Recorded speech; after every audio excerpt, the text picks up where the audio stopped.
This episode is brought to you by Verizon Wireless. Good Tuesday morning to you, everybody. I like the crossfade. Yeah, it's very McClunky to you, everybody. McClunky. You know McClunky? It's sweeping the nation. We're going to talk about it here on SJU, along with Disney Plus, which launched for some people last night / this morning. The first and foremost, of course, we're going to talk about The Mandalorian, the latest chapter in the Star Wars saga. We're also going to be talking about aspect ratios. We're going to be talking about a bunch of stuff involved with the Disney Plus launch. And to join me in this discussion, I've got Eric Goldman. McClunky to you. McClunky to you. Emma Fyffe. McClunky. Billy Patterson. Good McClunky. I think good McClunky to you. Oh, I can't wait to get to McClunky. But we got to get to Mandalorian first. Good, nailed it. That was a McClunky transition. That was very McClunky of me. The Mandalorian, of course, the sort of the centerpiece of Disney's launch of Disney Plus, which kind of was a sneak attack last night. It was supposed to come. It was supposedly going to go live at about 3 a.m. Pacific time, 6 a.m. Eastern time.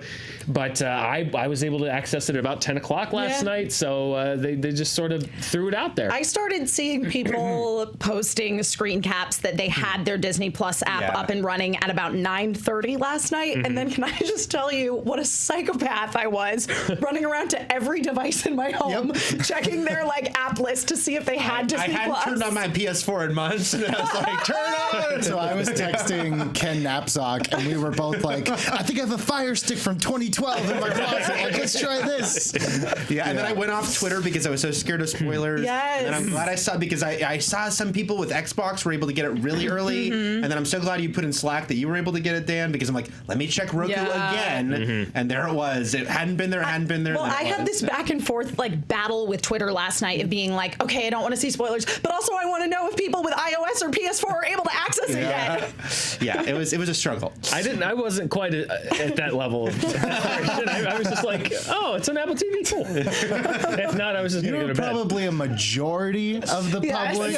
So I did see there was a lot of breathless anticipation, like, oh my god, I was just like, me. That was me. If not, literally I'm just a psychopath. Yeah, my wife's like, why are you playing video games right now? I'm like, I'm not. I'm trying to watch Mandalorian. I'm going to switch over to Criterion Channel. That's fine. So let's get into The Mandalorian. I will say right now, we're not going to do spoilers. If we're going to do spoilers, we will let you know. But for this first discussion of the show, we're not going to get into any spoilers about it, because we realize that, as we mentioned, not everybody is a crazy person. And honestly, probably even a lot of Disney Plus subscribers have yet to see it. However, we all watched it last night / this morning. So before we get into more detailed thoughts, Emma, let's start with you. General thoughts. I mean, I'm in a very biased position to enjoy this. I had very high hopes for it going in, and it delivered in a way I didn't expect. It was first of all, it was shorter than I thought it was going to be, because we're so conditioned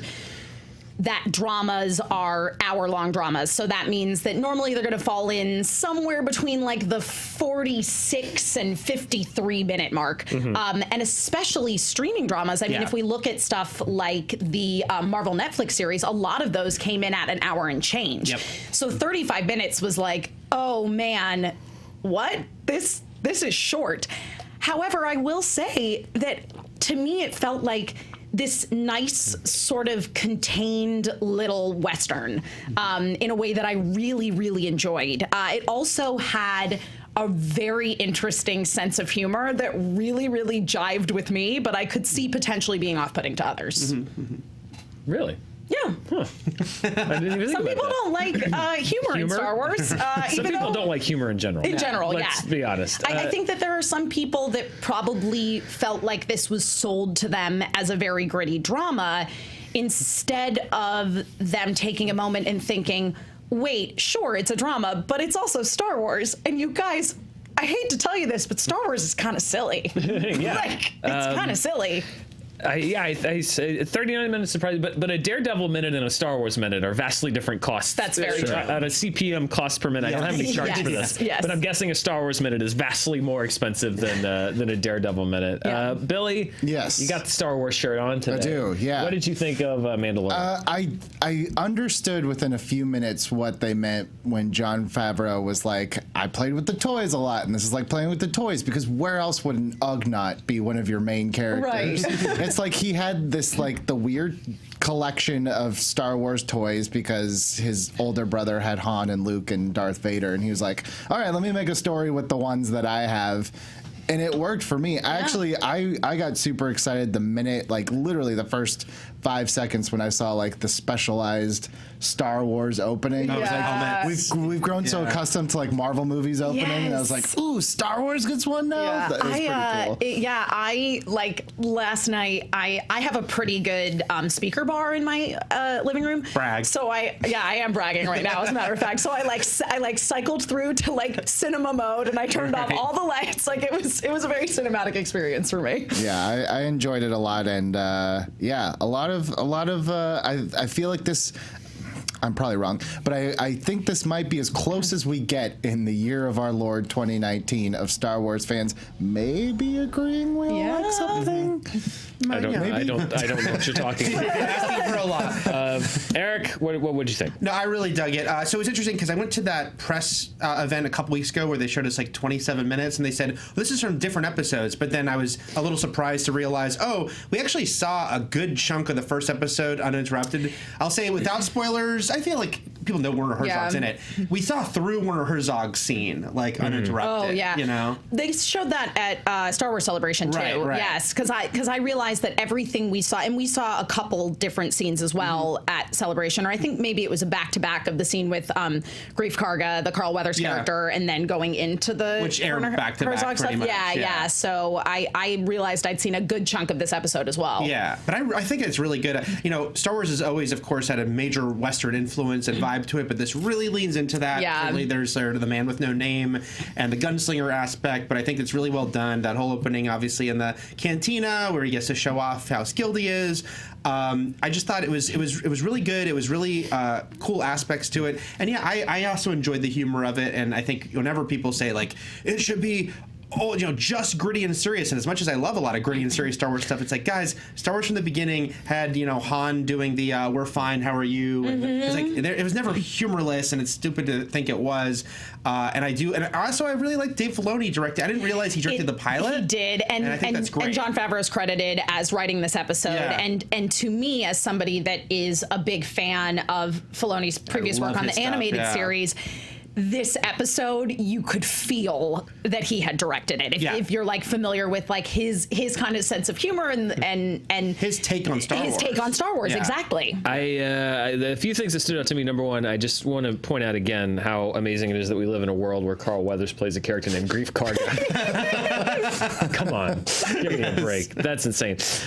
Number two, I think that really you can tell with both Jon Favreau and Dave Filoni, what I felt was, apart from the CG ships and stuff, but as far as the aesthetics and the characters, this could have been shot in like 1986. Yeah. I mean, they really nailed the aesthetic of the original trilogy in the sense of like, it feels like it's in the same world.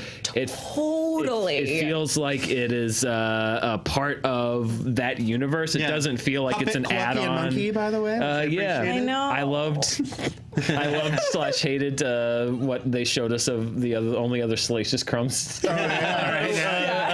species we've ever seen. Delicious crumbs for whoever picks that up. Yeah. I also want to shout out Ludwig Göransson.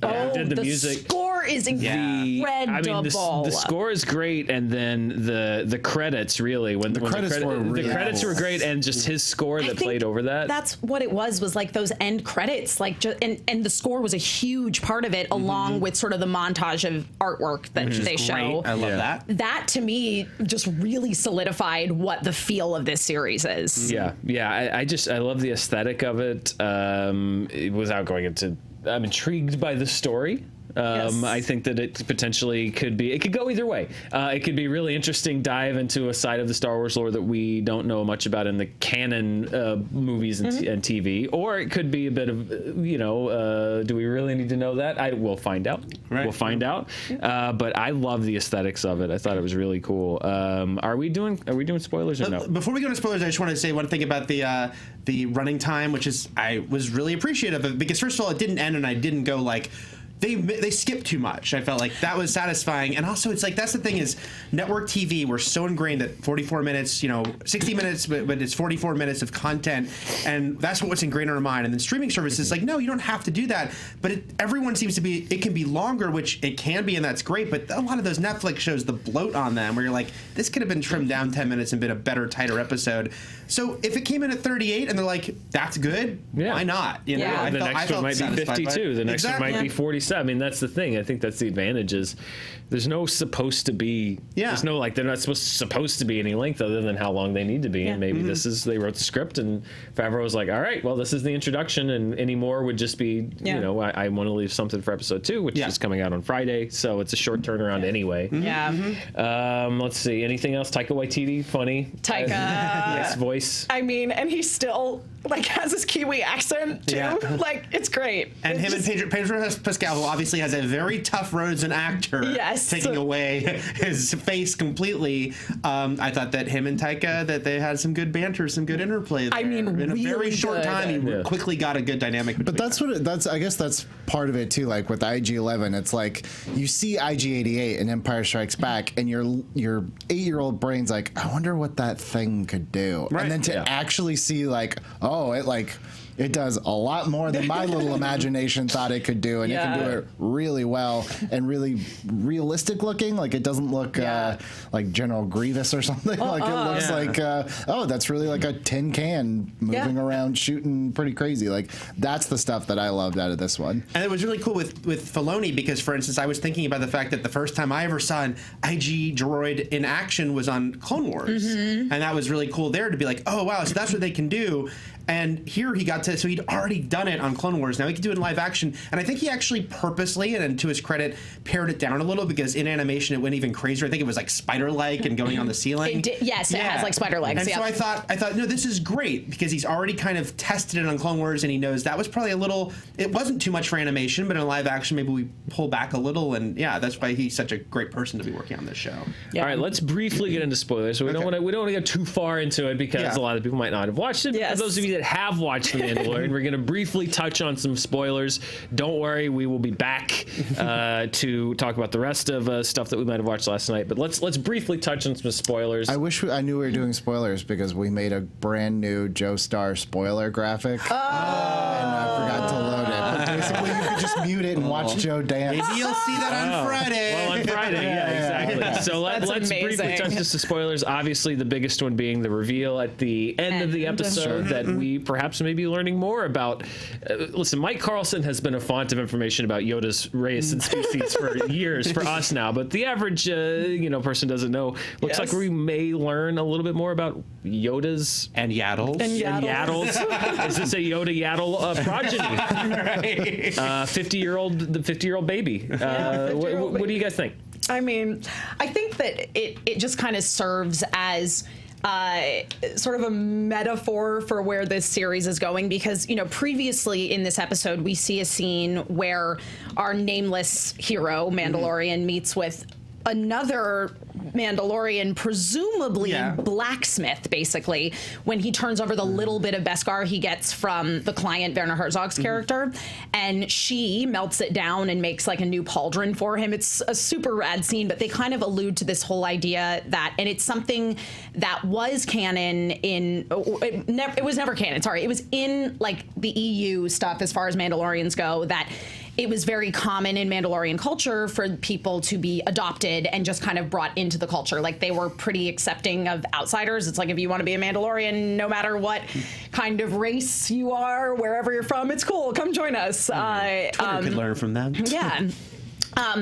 And so basically, it's very much implied that this character was somebody that was not necessarily maybe born into the Mandalorian culture. We don't know exactly what happened to his parents, but he certainly was found by them and brought into the culture and raised by them. So there's this nice little parallel of him like finding this baby Yoda basically and not being able, and not only not being able to bring himself to kill it, even though there was the option of killing this mark, and to going to the point of literally shooting the IG unit in the head so that he doesn't kill the baby. Right, right. I really like, it's funny, I was arguing a little bit with someone on Twitter who was very mad about it not being as long as he thought it should be. And one of these, there wasn't enough dialogue. I'm like, you don't always need a lot of dialogue. Yeah. We didn't need in that final scene him being like, a baby. No. You know, what do I do? I thought it was handled so elegantly. Handled really well. And yeah, it's interesting because I looked on fandom.com on Wikipedia and saw how little there is about Yoda's race. Like it's super, it's like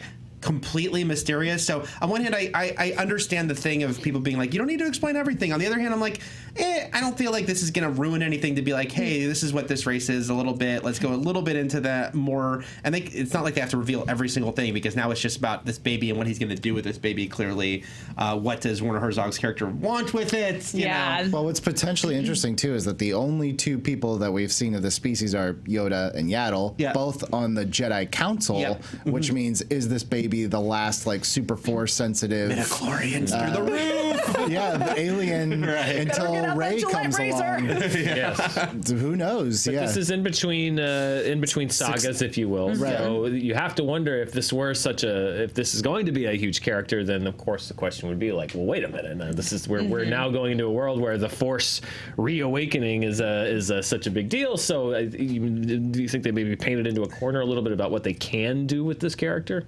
Given that we are also in a place 20 years down the road?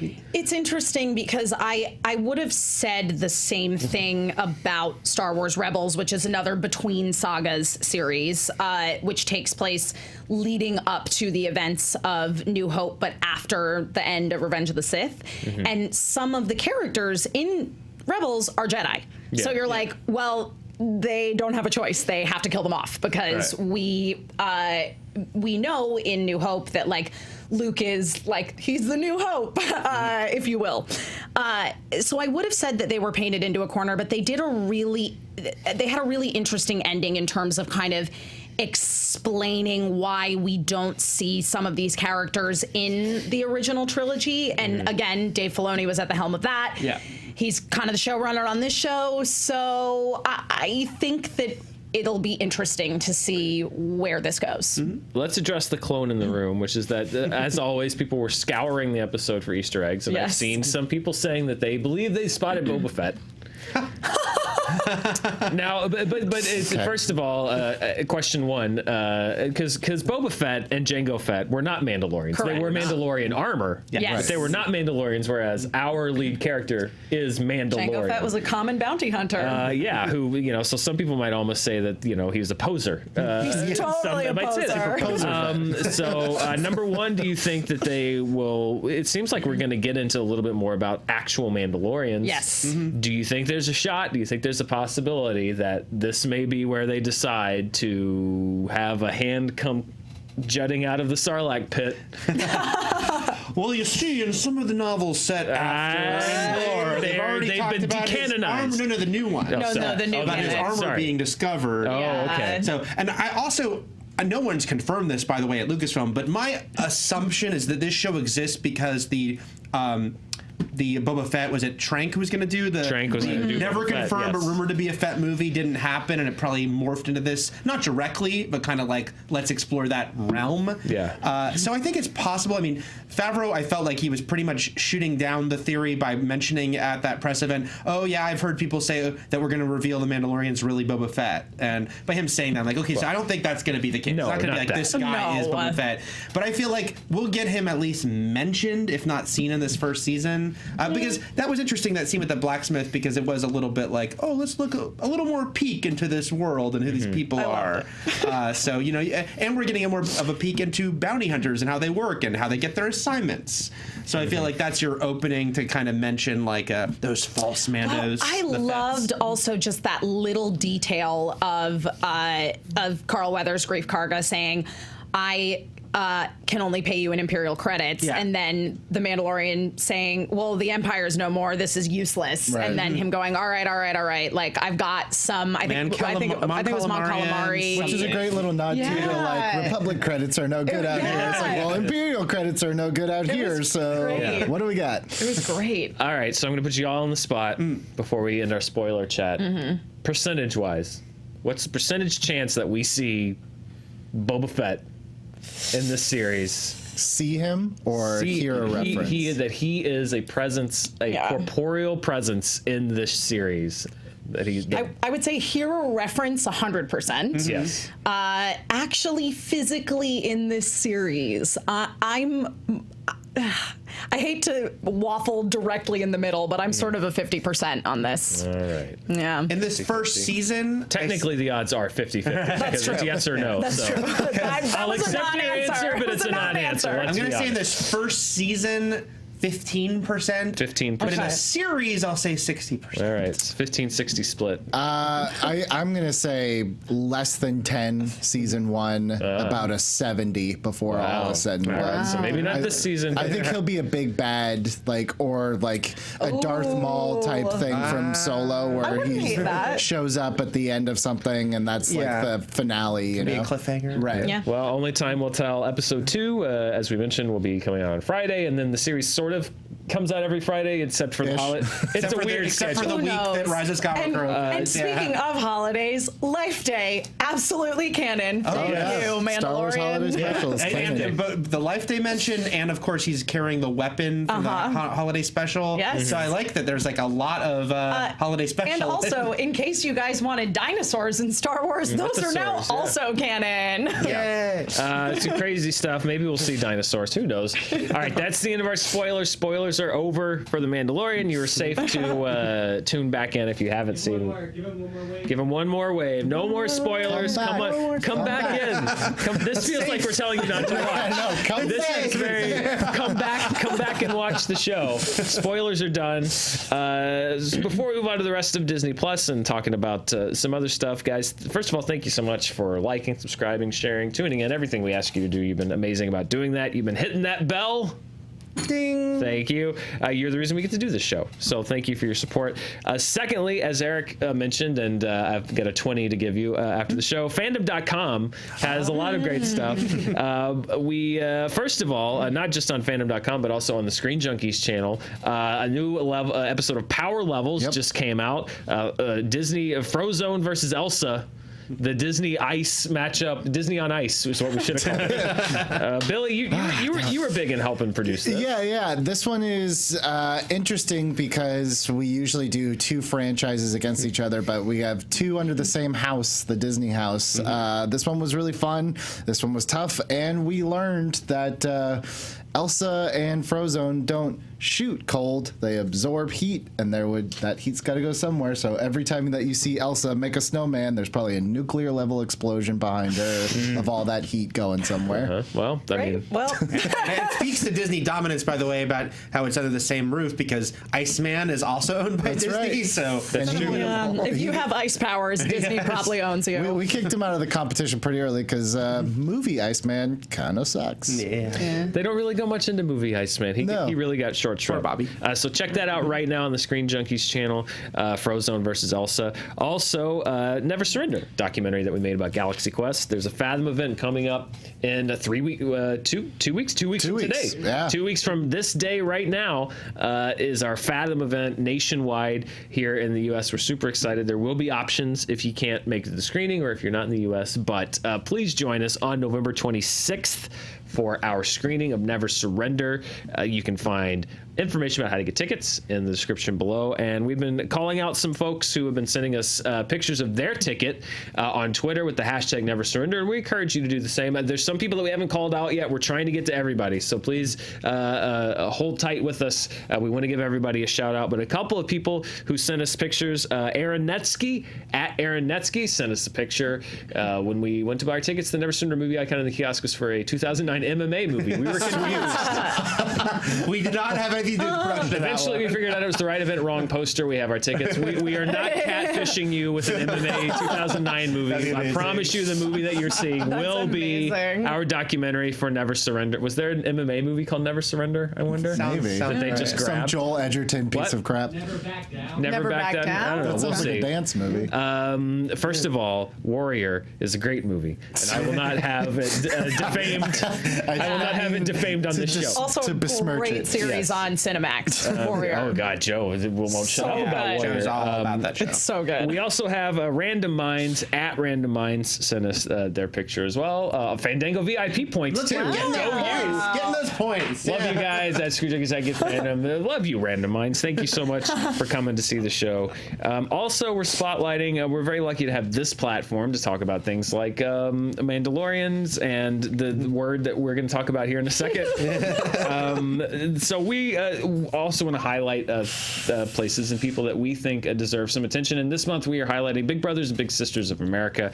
It is the nation's largest volunteer-supported mentoring network. Every time we bring it up on the show or just around the office, there's so many people that have had positive experiences either as a participant, as a young person, or as a mentor. Roxy was saying here last week that she was a mentor for Big Brothers and Big Sisters. I was a little brother for a while growing up. So yeah, there's a lot of people. They do a lot of great work. If you're interested in volunteering to mentor youth, visit bbbs.org to learn more about Big Brothers Big Sisters. A lot of great work being done by that organization. All right, guys, Disney Plus wasn't just The Mandalorian. There's so much available. I'm sure there are still people that have been up all night mainlining Mountain Dew career. Just filling their watch list, not even watching right, anything. exactly. Just to try to catch the up. show, Jenny Nicholson, and it looked like she hadn't slept. Like she was going through like pretty much everything and getting a sample of it. She's not going to sleep for what was that? How long was that video that they released? Like 3 hours. Like multiply that by 100. Right. Yeah, 300 hours or something like that. More than that. First of all, did everybody escape the crash? Apparently this morning, Yeah, I think when people got up, there's a lot of Disney Plus crash. No problem last night. When I woke up, I did have the technical screen come up, and then I went back in, and it was fine. Yeah. So it did stop me for a second. I watched The Mandalorian and then immediately rewatched some episodes of Clone Wars that take place on Mandalore and had no problems. Well, there you go. All right. As a former participant in a streaming service named Plus that did not work on opening day, I have great, sympathy in the sense that they're a multinational conglomerate that doesn't need my thoughts or feelings. It seems like some people were having trouble with Disney Plus. I'm sure they'll iron that out. I know there were a lot of people saying like, "You're Disney. How could this?" It's going to happen. It's just going to happen. I think no matter who you are or what you're launching, it's going to happen. I mean, we've had 20 some odd Marvel movies, 3 new Star Wars, and every time Fandango just can't do it. Right. Yeah. There's just a limit. There's a limit to what you traffic, can do. Yeah. Some things just happen. Internet has some limits. Yeah. I think I know I certainly poked around on the service a little bit after Mandalorian. Now the first thing that I checked out, and I know that Eric, there's been many things written about this because I looked at The Simpsons, which is available in full essentially on Disney Plus. The early episodes. Not in the original aspect ratio, which I was a little disappointed by, to at least not get the option to watch it in the original. So, just for people to know, The Simpsons, the early years, first 20 were in 4:3, the old square size, and then of course TVs now are the rectangles that you're watching now. So you can do one of two things, which is you can air the shows with the black bars on the sides in their original aspect ratio, or you can air them 16:9, so it fills up the screen on an HD TV. But in order to do that, you have to zoom in on the picture, which is what they've done for The Simpsons, which I think doesn't look great. I understand the aesthetics of you want it to fill the screen, but especially with old hand-drawn animation, it just enhances every flaw in it. So that was a little bit of a mark against for me, as far as being a little disappointed that you could not watch The Simpsons as it was originally. Yeah, that actually bothers me a lot, and it's weird.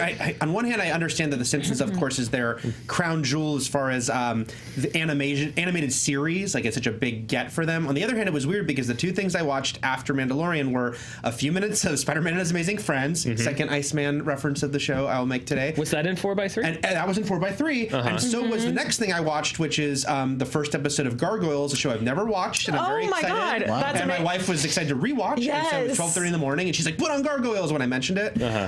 Also still in 4x3. It's in 4x3 stuff because I also looked at the first episode of Gargoyles because I'm so excited to rewatch Gargoyles and was delighted to find that it wasn't the original aspect ratio. Yeah, and so were some of their old movies, by the way, which were before widescreen. So it's kind of glaring, and also I was retweeting some people that were pointing out that this is the kind of thing where, on one hand, I understand that people are like, but I don't like those black bars on the side, which is, it's just funny that we've come to that since it used to be the opposite. The other way around. Yeah. Also, you lose jokes. Like I retweeted someone who pointed out that there's a joke where they take them to a Duff Beer factory and they're like, oh, here's where it's all made, and the joke is that all the funnels are coming from the same funnel for light, dark, and regular. Right, but you can't see it because it's zoomed in. That joke is ruined because you visually can't see the funnel on top. And this was done for broadcast, I think, when they moved to FX and put all the other seasons on FX, they zoomed in. But I know that there was some hope because, as you mentioned, the original aspect ratio. I watched one of the old Goofy shorts, the skiing from the 40s, classic, is in the 4x3. Yeah, and even some shots of The Simpsons where they could not zoom in, like when they would show a television, are in 4x3, and it pops in like this, and then it comes back.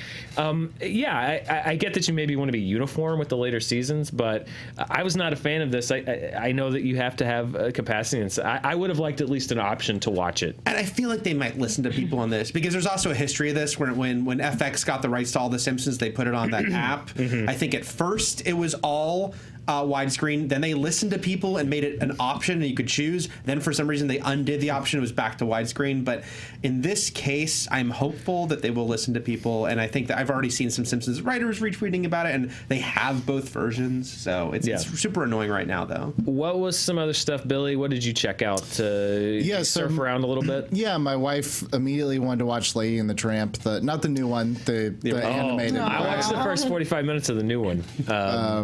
So we watched that, and then I was poking around, and they, as far as I know, I don't think they listed this and they're like, this is coming on day one, but I was pleasantly surprised. I know a lot of people don't like it, but I love it. They had Disney's Doug, like brand spanking new Doug. Oh, yeah. Where Patty Mayonnaise had the cool short haircut. Right, where it took place after the Nickelodeon series, so, and then they're in like high school now. Yeah. I like Disney's Doug. Yeah, it's great. It leads into the movie, which they also have the movie on there.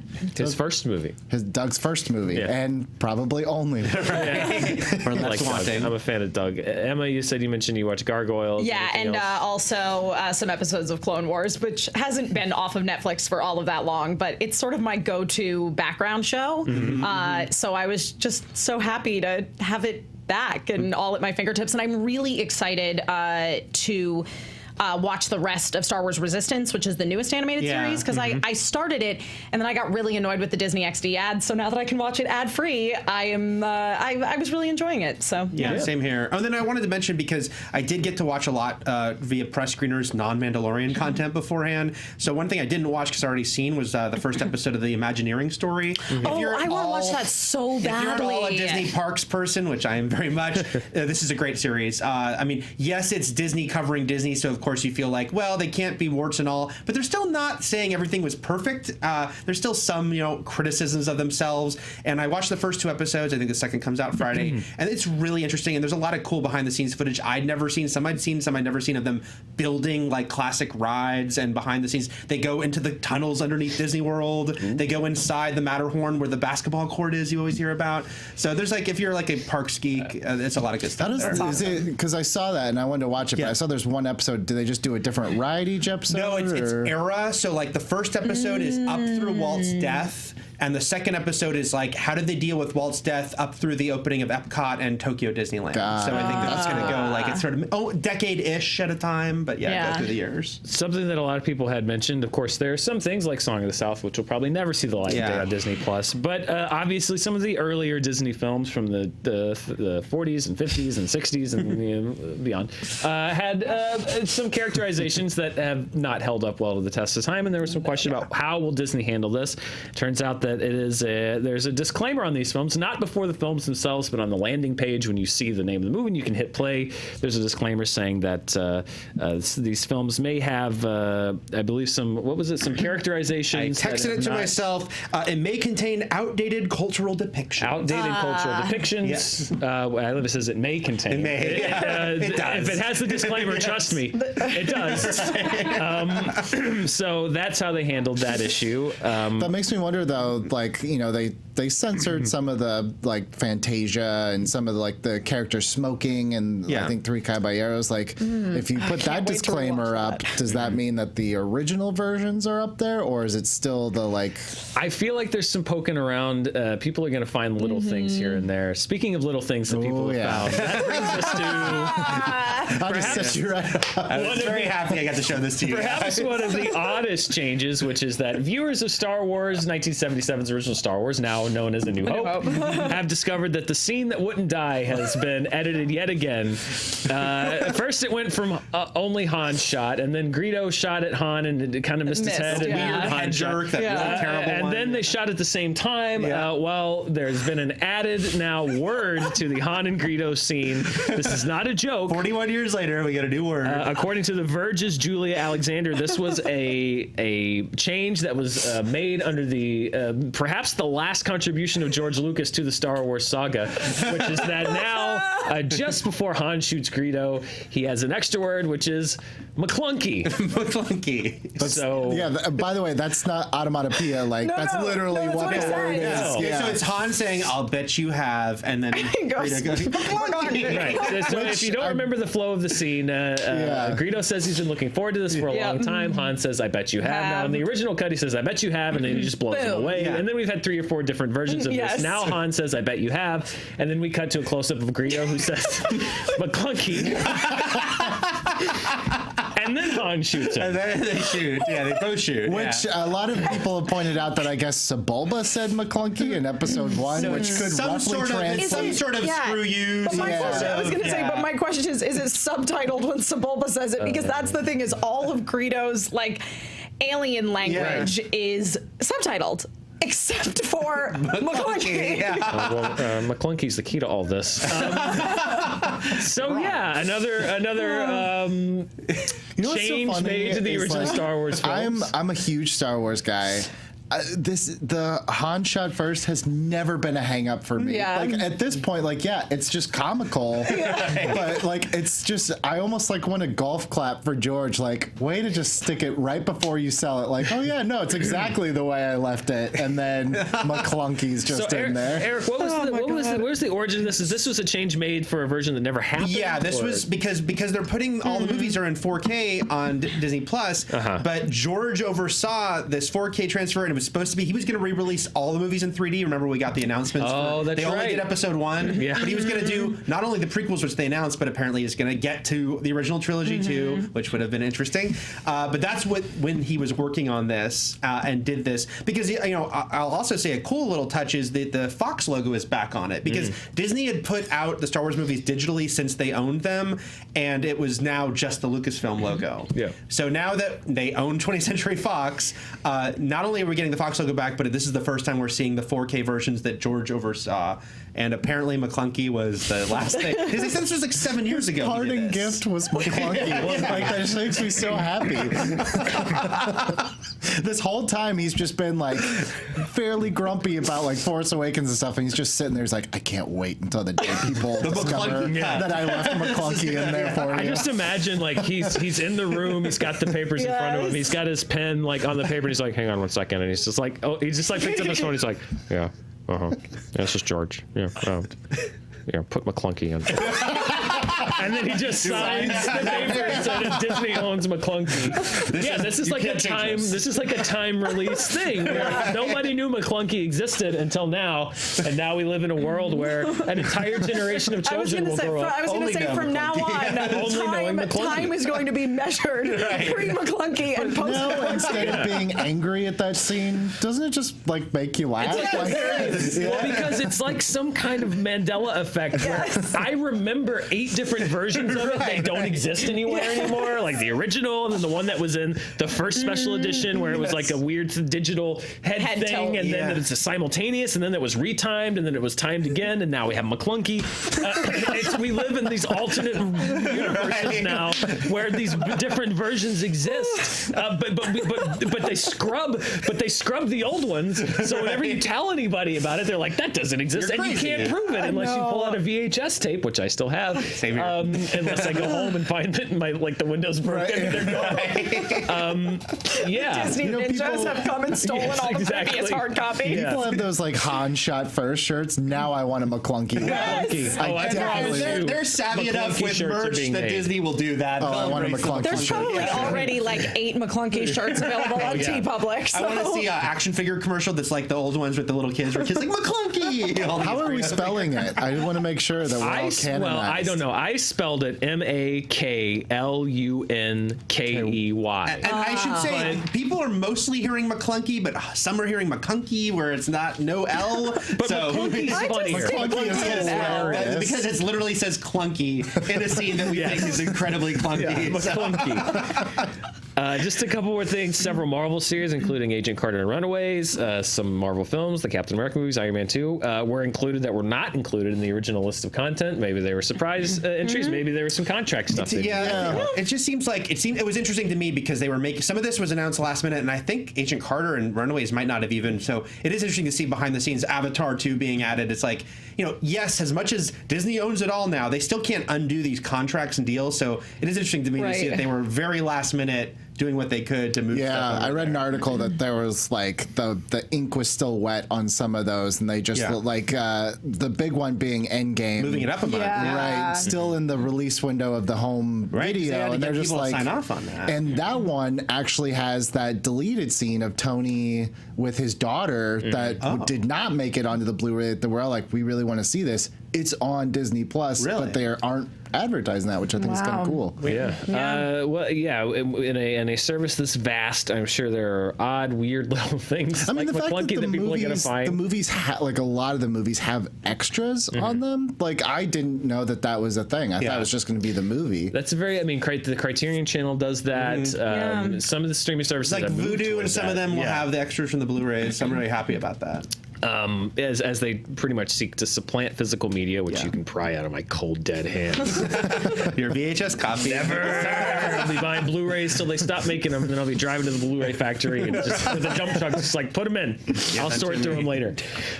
One last thing: the Marvel Studios expanding the universe, which is a new special, gave us a first look with some production art for costumes for Falcon and Winter Soldier, Hawkeye, U.S. Agent Kate Bishop, Baron Zemo as well, or just Zemo. Who knows? Maybe he'll get a Baron title in between films. Agent 13. Yeah, Agent 13. So again, this is another arm for Disney to sort of promote their upcoming things, debut some quote-unquote exclusive content. Anything strike you guys about this stuff? It's cool to me to see the Falcon in like an actual red suit.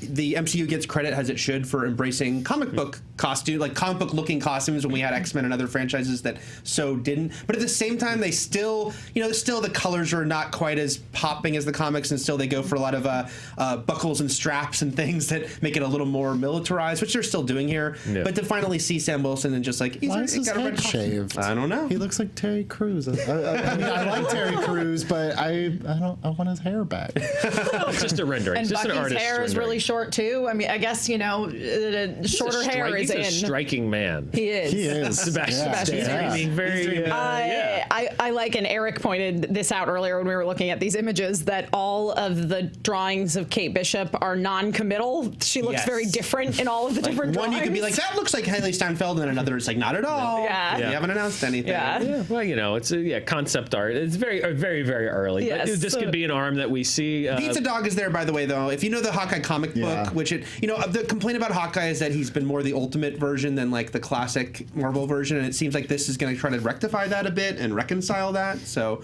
I was happy to see Lucky the Pizza Dog. Lucky the Pizza Dog. This is going to be another arm, I think, for Disney to distribute all of this kind of stuff. Yeah. So before we wrap up, any other scattered thoughts that you guys wanted to share?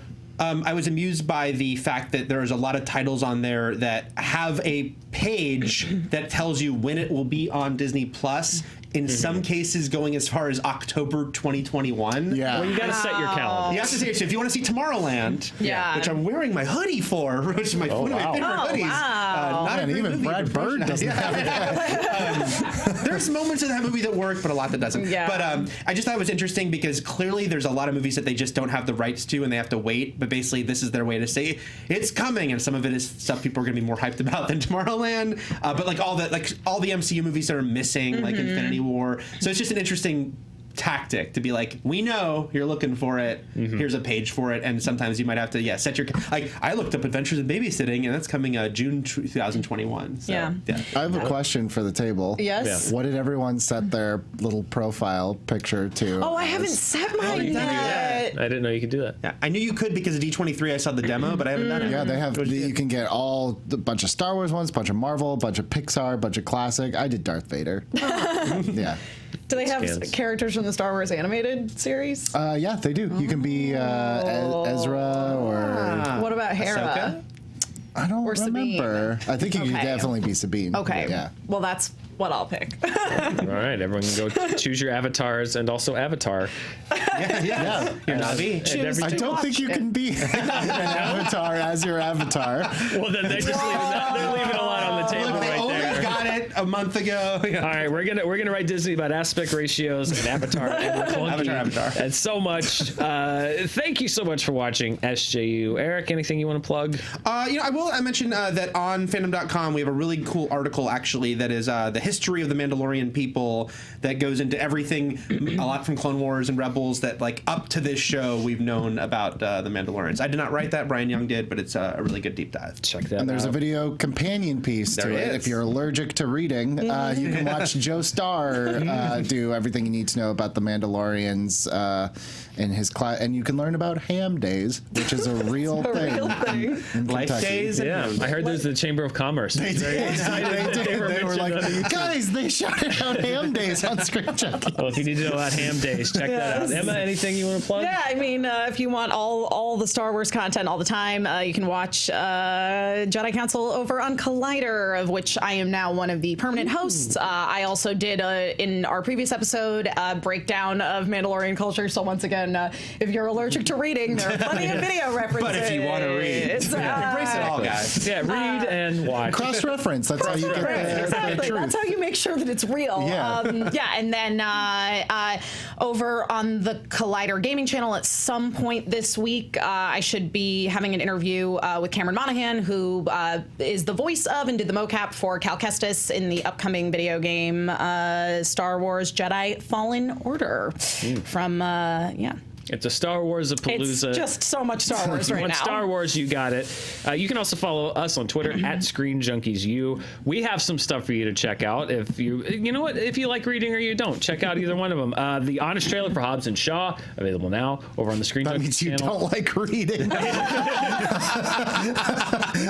Maybe so. Yeah. We have a new Honest Game trailer for Red Dead Redemption 2. You can check that out. Also, the latest real trailer for Never Surrender, which is also on the Screen Junkies channel. You can see what that's going on. And yeah, we'll be back tomorrow with more news and reviews and everything else. Reviews are cranking up. A charting will be on later today. I got to go work on why Dr. Sleep didn't do well. It's very depressing. Yeah. And we're going to talk about that along with some other stuff.